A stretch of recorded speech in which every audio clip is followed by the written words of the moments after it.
Hello everyone, myself Dheeraj Kaushik, social science teacher. Welcome to my channel. आज इस video में मैं आपको पॉलिटिकल सिस्टम के बारे में बात करूंगा, आपसे बात करूंगा।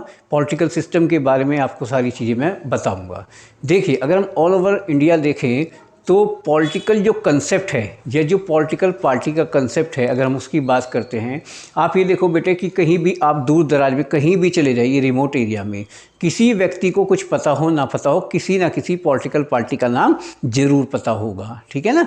इसका मतलब क्या है? इसका मतलब यह है कि कोई ना कोई व्यक्ति कहीं ना कहीं किसी ना किसी आइडियोलॉजी या विचारधारा या किसी ना किसी पॉलिटिकल ग्रुप के साथ जुड़ा हुआ होगा। भारत के अंदर जो पॉलिटिकल सिस्टम है, बेसिकली हम सब जानते हैं कि भाई हम जो है एक डेमोक्रेटिक कंट्री है।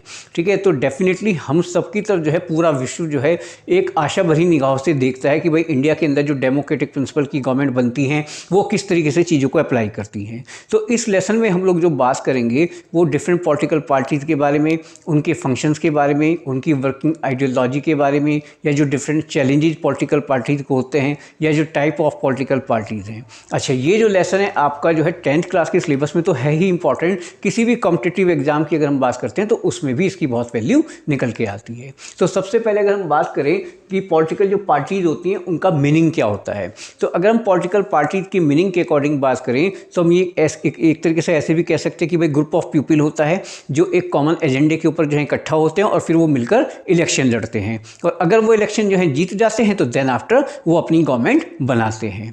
इंडिया में अगर हम देखते हैं या पॉलिटिकल पार्टी का जो कंसेप्ट है, अगर हम उसके अकॉर्डिंग बात करें तो 3 कैटेगरी पे हम काम करते हैं। सबसे पहले किसी भी पॉलिटिकल पार्टी में अगर आप देखेंगे तो कौन होता है? सबसे पहले सीनियर लीडर होते हैं, फिर उसके बाद उनके एक्टिव मेंबर्स होते हैं, और तीसरे नंबर पे होते हैं फॉलोअर्स। भाई सीनियर लीडर जनरली कोई भी पॉलिटिकल पार्टी क्या करती है, पहले वो जो है पॉलिटिशियन को रिक्रूट करती है, फिर उनको एक्सपीरियंस दिलाती है और उसके बाद ही उनको मिनिस्टर अपॉइंट करते हैं।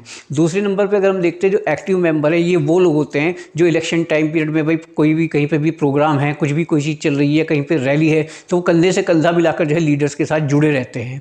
तीसरे नंबर पे कौन आ गया? फॉलोअर्स, यानी मैं और आप एक तरीके से मान सकते हैं कि जो है क्या करते हैं, वोट देने का काम करते हैं। क्लियर?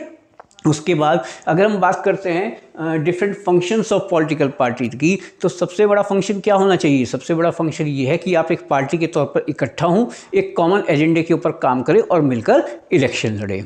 अगर आप इलेक्शन लड़ लेते हैं और आपकी गवर्नमेंट बन जाती है, यानी आप जीत गए और आपकी गवर्नमेंट बन गई, तो उसके बाद आपको जो है लोगों के वेलफेयर के लिए बहुत सारी पॉलिसीज बनानी पड़ती हैं। पॉलिसीज बनाएंगे, लोगों के जन कल्याण की आप योजनाएं बनाएंगे, उनकी लाइफ को आप ज़्यादा अच्छे से अच्छा कैसे बना सकते हैं, इस चीज़ पर आपको काम करना पड़ता है। कंट्री के अंदर रूल और रेगुलेशन को एस्टेब्लिश करना, जस्टिस को एस्टेब्लिश करना, ये सारे काम एक पॉलिटिकल पार्टी के तौर पर जो है किसी भी ग्रुप को या किसी भी पॉलिटिकल पार्टी को करने पड़ते हैं।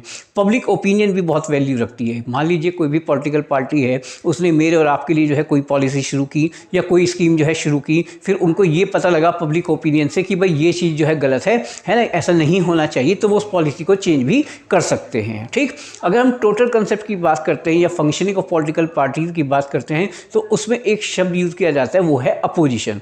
देखो, सीधी सी बात यह है कि इलेक्शन जब भी होगा तो उसमें एक पॉलिटिकल पार्टी जीतेगी और बाकी सब हार जाएंगी। तो जो हारी हुई पॉलिटिकल पार्टीज हैं उसमें जो नंबर 1 की पार्टी होगी that will be as a opposition, यानी वो विपक्ष के तौर पे काम करेगी। अपोजिशन के तौर पे उनका काम क्या है? अपोजिशन के तौर पे उनका काम यही है कि भाई जो गवर्नमेंट चल रही है उसके जो काम में कमियां हैं उनको पब्लिकली ओपन करना, उनको क्रिटिसाइज करना, ठीक है ना, हर तरीके से उनके ऊपर निगाह रखना कि भाई गवर्नमेंट जो है प्रॉपर काम कर रही है या फिर नहीं कर रही है। एज ए पॉलिटिकल पार्टी आपको बहुत सारे वेलफेयर प्रोग्राम के ऊपर काम करना पड़ता है, बहुत सारी चीज़ों में जो है आपको लोगों के बारे में सोचना पड़ता है। तो कुल मिलाकर अगर हम फंक्शन की बात करते हैं तो एक पॉलिटिकल पार्टी जो है अलग अलग मोर्चों पर बहुत सारे फंक्शन को जो है करती है, ठीक है ना, और टाइम टू टाइम जो है बहुत सारी जो चीज़ें होती हैं वो उनकी जो है चेंज भी होती रहती हैं। क्लियर? अच्छा, अगर आपसे कोई पूछे कि भाई पॉलिटिकल पार्टी की नेसेसिटी क्या है, ज़रूरत क्या है, मान लीजिए इंडिया के अंदर कोई भी पॉलिटिकल पार्टी नहीं है और मैं और आप अगर मान लीजिए इलेक्शन लड़ते हैं तो हम एज ए इंडिपेंडेंट जो है कैंडिडेट इलेक्शन लड़ते हैं, यानी कि एज ए निर्दलीय इसको कहते हैं, जिसका कोई दल नहीं है।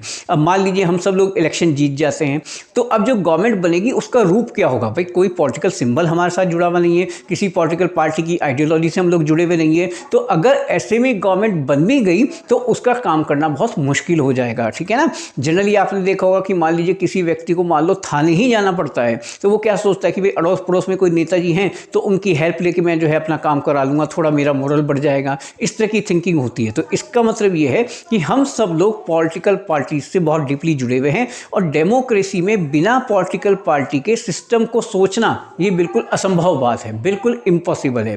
तो ये बात बिल्कुल क्लियर है कि अगर हम डेमोक्रेटिक प्रिंसिपल की बात करते हैं या इंडिया की अगर हम बात करते हैं तो पॉलिटिकल पार्टीज का होना बहुत ज़रूरी है, क्योंकि इनके बिना आप देश की इमेजिनेशन नहीं कर सकते हैं, इनके बिना हम डेमोक्रेसी को जो है एक तरीके से अपने मन में ला भी नहीं सकते हैं। आई थिंक आपको बिल्कुल क्लियर होंगे सारे पॉइंट। सबसे पहले मीनिंग ऑफ पॉलिटिकल पार्टी, यानी जहां बहुत सारे लोग इकट्ठा होकर एक कॉमन एजेंडे पे काम करते हैं ताकि वो अपनी गवर्नमेंट बना सके। फिर उसके बाद डिफरेंट फंक्शन जो है पॉलिटिकल पार्टी को करने पड़ते हैं, लोगों के वेलफेयर के लिए पॉलिसीज बनानी पड़ेंगी, ठीक है ना।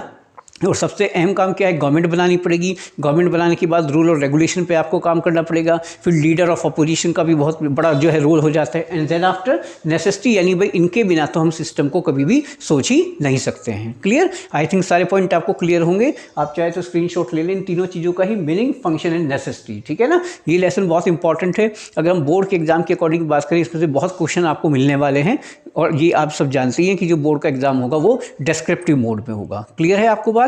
आप चैनल के साथ बने रहिएगा, लगातार सब्सक्राइब करते रहिएगा। Okay, thank you.